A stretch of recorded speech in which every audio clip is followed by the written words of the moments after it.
Hi, this is Larry Steinhaus, and I want to welcome you to our second video on goal setting. First thing I want to mention is that your goals should be dynamic. And dynamic means constantly changing, and static means not changing, so your goals are dynamic. I want to use the analogy of building a house to help you define your goals. And the first thing you do when you build a house is you actually dig the foundation. And when you dig the foundation, the analogy is thinking about your goals. And basically, I want to use the three goals that most people think about when they start to think about their goals. The first one, of course, would be I want more money. The second one is a common one, I want to travel. And the third one is I want my own business. So by thinking of your goals, you begin to dig the foundation. If you stop here, just like any foundation, it will collapse and you'll basically have nothing. So the next thing you want to do is you want to fill the foundation with cement. In order to fill the foundation with cement, you need to write them down.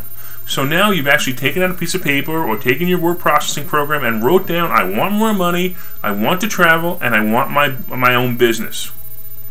So the next thing you want to do is you want to build the first floor framework. And basically, with this, you want to define how much money you want, where do you want to travel to, if it's Maui or the Kiwis or the Fiji Islands or wherever it may be. The next thing is what kind of business do you want to own, whether it's a franchise, a multi-level marketing company, or a business that you want to start up on your own.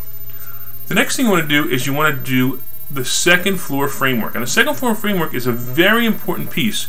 If you watch my first video, I talked about understanding the why you want to have your business. And that would be the second floor framework. The why. Why do you want the money? Why do you want to travel there? Why do you want your business? Very important to understand why and write that down. The next thing is the roof framework. And basically the roof framework is your plans. It's the plans for getting your money. How do you want to get your money? How are you going to make it? Are you going to save money? Are you going to start a business, as we talked about? Or are you going to do other things to get that money? The next thing would be your time frame. You know, how long do you want to be before you have that money, or the time frame for your travel? When do you want to travel? What dates do you want to travel?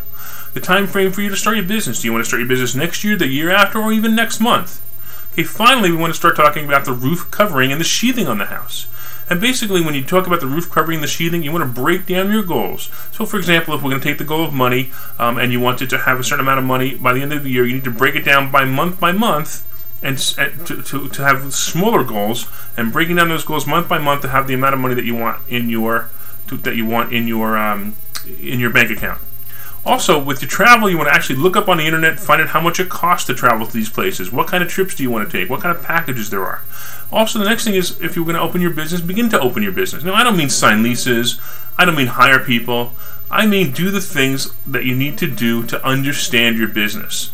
Start to talk to people in the business. Start to look up research on the internet. Actually, you may even want to start working for free for someone who's in the business, or even working for pay, but if you have to, work for free.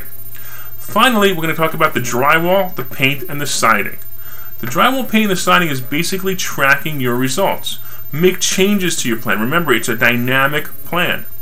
There are times where you're going to actually reach your goal, exceed your goal, or not reach your goal, or stumble. If you exceed your goal, it's great, but make sure you redefine your goal at that point, because what will happen is you'll end up getting lazy, and you may actually quit. If you stumble, well, if you don't redefine your goals at that point, the same thing is going to happen. You're going to get frustrated and you're going to quit. So that's all I have today for your goals and setting your goals and using the analogy of the house. I'd like you to make sure you check out my website, www.larrysteinhaus.com. I look forward to training you, coaching you, and I hope you enjoy my book. Thank you for tuning in.